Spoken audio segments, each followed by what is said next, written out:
مال کے کھیت میں گناہ کا جو بیج بو دیا جاتا ہے وہ کاٹنا ہی پڑتا ہے، اس دنیا میں نہیں تو اس دنیا میں۔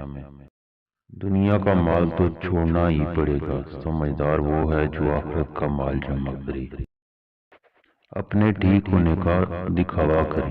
زندگی کتنی ہی مشکل کیوں نہ ہو، چھپانا دوسروں کے ترس کھانے سے کہیں زیادہ خوبصورت ہے۔ ہمیشہ قصور تربیت کا نہیں ہوتا، کچھ رنگ صحبتوں پہ بھی چڑھتے ہیں۔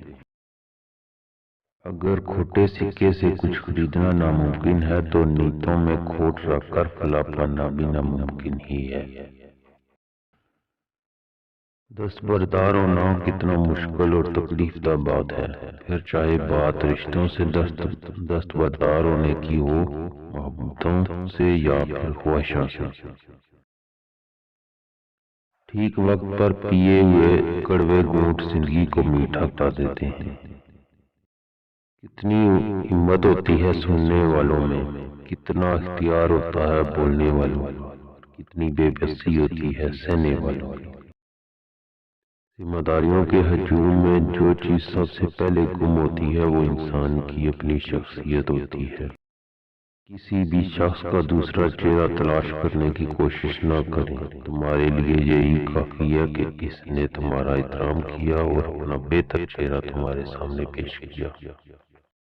مشکل وقت دنیا کا ایک ایسا جادوگر ہے جو ایک پل میں آپ کی چاہت کے دعوے داروں کا چہرہ بے نقاب کر دیتا ہے۔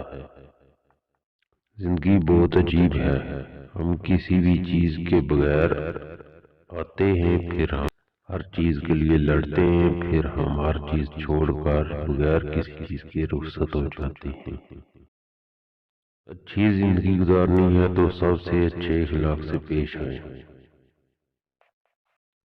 پرواہ کرنے والے ڈھونڈیے، استعمال کرنے والے تو آپ کو خود ڈھونڈ لیں گے۔ زندہ شخص کی قدر کریں، زندہ شخص کے چہرے پر ایک مسکراہٹ لانا اس کی قبر پر پھول رکھنے سے بہتر ہے۔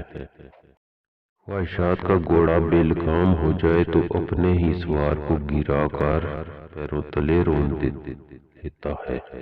دل ایک پیالہ ہے، اگر اس کو رحم، شفقت، محبت سے نہ بھرا جائے تو یہ حسد، بغض اور تکبر سے بھر جاتا ہے۔ ہر شخص خوش رہنے کے لیے پریشان ہے۔